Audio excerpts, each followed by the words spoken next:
culturally and are taught not to, that it's not okay to, it has so a it's lot, like all like putting pressure inside. Putting it inside, and also girls, we just cry to each other all day long. in the ice cream bucket to each other, and we'll get into the fact that we're crying to one another.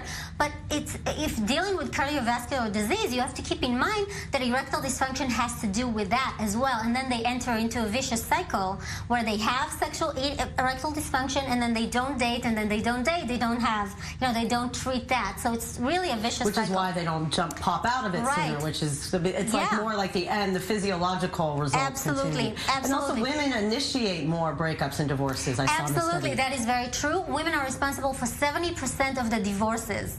They initiate the divorce. This must be something new. This is, like over the past, that it's women are starting to opt out of relationships more. Well, yeah, because women became more independent, but it's also something that is all of a sudden just revealed. It used to exist, but nobody was talking about the fact that women really dissolve these marriages. But if you think about it, evolutionarily, women are very comfortable with understanding that the right partner has to be the father of their offspring, and someone that will take care of them and secure them and care for their nourishment and everything. So if you choose the wrong partner, you're going to suffer from it. This is why women are so, maybe they suffer over the breakup, but they're easy to move on. And also the reason that we started and said, because of the social support.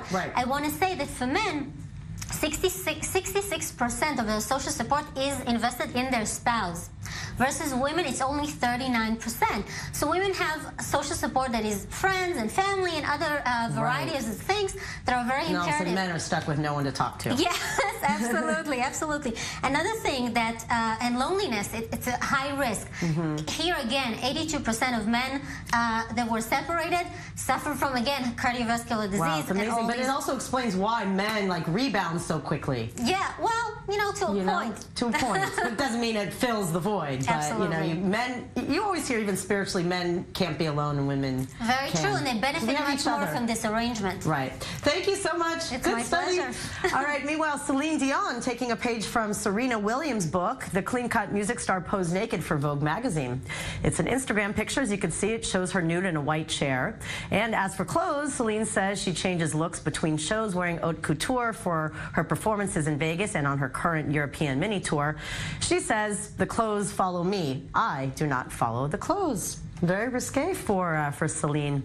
Meanwhile, a Spike Lee movie from his heyday is getting a spike. He's reviving his 80s hit, She's Gotta Have It. It's now a TV series that will debut in November on Netflix. Take a look at the newly released trailer. So if I'm a sex addict, what does that make you? I'm a Greer Childs. I'm a grown-ass man. And I'm a grown-ass woman. I can't enjoy sex. If I'm such an addict, why don't you leave me the hell alone? Well, now you're getting defensive. No, I'm not getting defensive. If I'm an addict, then I should quit cold turkey, right? You are numero uno on my list. All right, Bolivians who are blind can now get in touch with their country's history through a new exhibit called Hands That Transmit History. It's also giving visitors a new way to understand their country's leaders. I-24 News reporter Erica Jackson has more. At the Hands That Transmit History exhibit at Bolivia's National Museum of Art, everyone can see their country's history, even the blind. They can experience just that through touch. They can have a tactile journey through reliefs, busts, replicas of weapons. What is sought is to include this segment of society, and in this way they can know the history of our country. It's giving blind visitors at the exhibit a new perspective on Bolivia's history. Sometimes we say the information, the best information or the most important information, enters through the eyes. In this case, to have that accessibility, we receive the information by touch, and that lets us feel in some way the graphics that they have here with reliefs of presentations that are here. And also giving blind visitors an understanding of Bolivia's historical leaders, including Simón Bolívar, who liberated the country from the Spanish in 1825.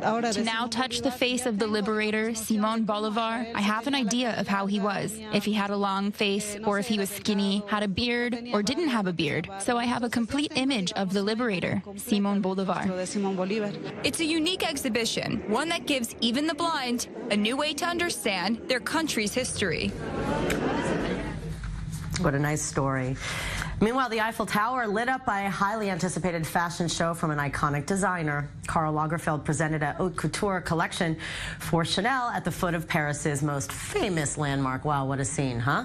Lagerfeld is known for his eye-catching set designs and extravaganzas. This season, the style was back to basics with demure A-line skirts, wide-legged jumpsuits, and classic Chanel tweed.